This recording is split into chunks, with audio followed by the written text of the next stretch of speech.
नमस्कार मित्रों। आज हम देखेंगे नवा भाव। कुंडली का नवा भाव होता है भाग्य का भाव, डेस्टिनी, और पिता का भी भाव होता है।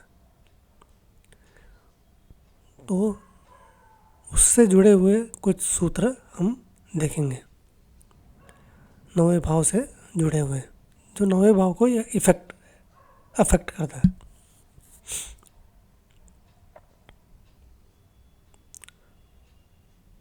अगर लग्न का जो स्वामी है वो नवे भाव में है और नवे भाव का स्वामी चौथे भाव में है, तो ऐसा जातक जो है फेमस हो जाता है। और फेमस मतलब थ्रू आउट लाइफ फेमस रहेगा।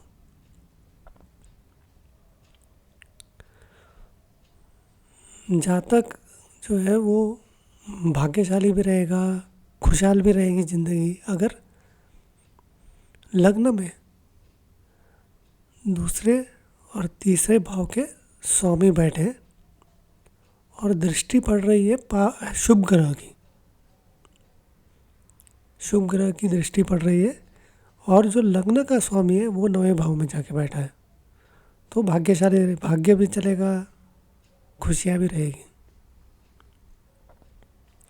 जहाँ तक भाग्यशाली रहेगा अगर लग्न का स्वामी लग्न में ही है और मंगल और बृहस्पति नवे भाव में बैठे हैं, तो भी जहाँ तक भाग्यशाली रहेगा।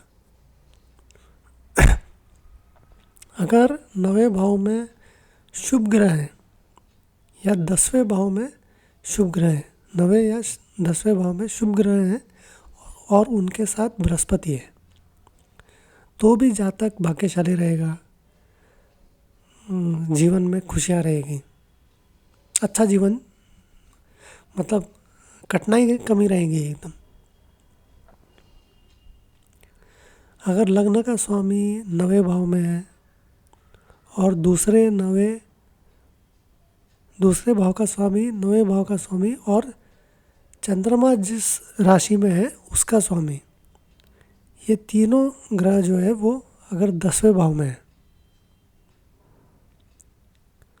तो भी जातक जो है वो भाग्यशाली रहेगा, जीवन खुशी से बीतेगा, आराम से बीतेगा। जातक के पिता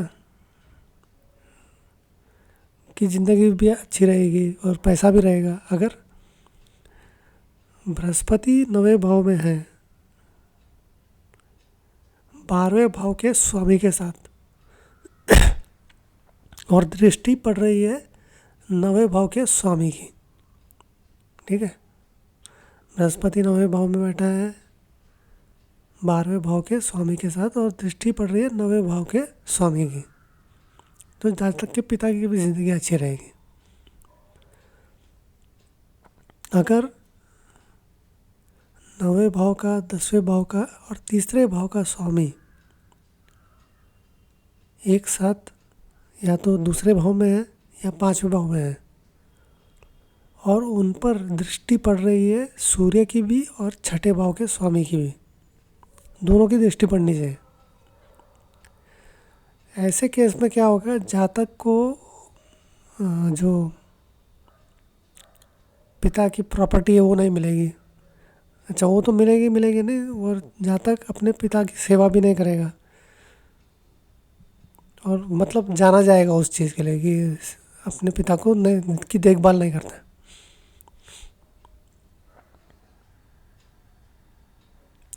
ऐसा ही रिज़ल्ट मिलेगा अगर चंद्रमा शनि और शुक्र के साथ दूसरे भाव में है और छठे भाव में सूर्य है और नवे भाव का स्वामी है, तो भी ऐसे ही होगा, प्रॉपर्टी नहीं मिलेगी और वो अपने पिता का देखभाल नहीं करेगा जातक।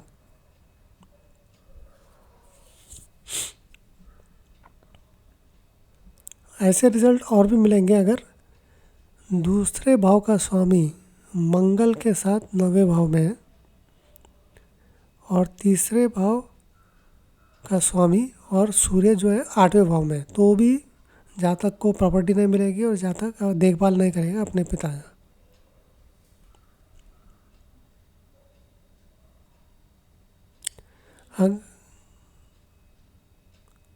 अगर राहु 8वें भाव में है और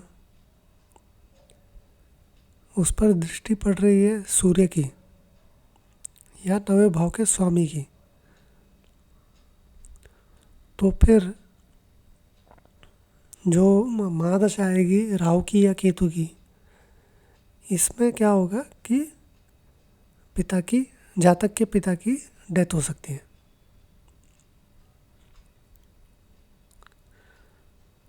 अगर दूसरे भाव का स्वामी 4थे भाव में है और उस पर 5वें भाव के स्वामी की दृष्टि पड़ रही है, तो जातक के पिता की डेथ हो सकती है महादशा दूसरे भाव के स्वामी का और 7वें भाव के स्वामी की अंतर्दशा में। अगर 11वें भाव का स्वामी 4थे भाव में है और दृष्टि पड़ रही है 10वें भाव के स्वामी की, तो जातक के पिता की मौत हो सकती है जब महादशा आएगी 4थे भाव के स्वामी की और अंतर्दशा 10वें भाव के स्वामी की।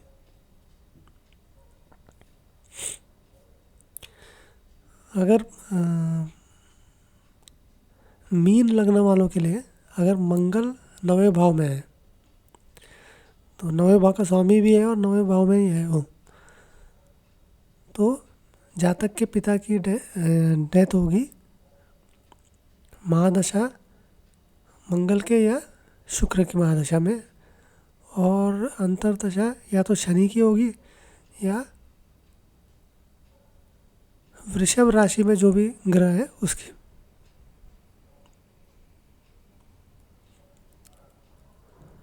अगर 9वें भाव और 4थे भाव के बीच में परिवर्तन नहीं हो गए, यानी 9वें भाव का स्वामी और 4थे भाव के स्वामी के बीच में परिवर्तन नहीं हो गए, तो 9वें भाव के स्वामी की महादशा और 10वें भाव के स्वामी की अंतर्दशा में जातक के पिता की मौत हो सकती है। जातक के पिता के ऊपर खतरा आ सकता है जब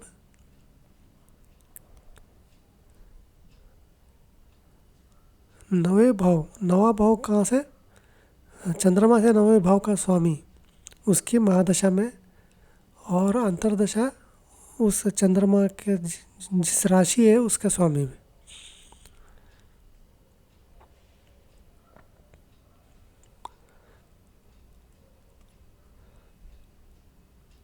मंगल अगर 7वें भाव में है और सूर्य और राहु 9वें भाव में है, तो जातक के जो पिता है उनकी लाइफ जो है वो ज़्यादा लंबी, उनकी आयु ज़्यादा लंबी नहीं होगी। अगर 9वें भाव का स्वामी 12वें भाव में है और मंगल और बृहस्पति एक दूसरे के आमने सामने हैं, तो भी जातक के पिता जो है उनकी आयु कम रहेगी, मतलब ज़्यादा नहीं रहेगी, ज़्यादा जिएंगे नहीं वो।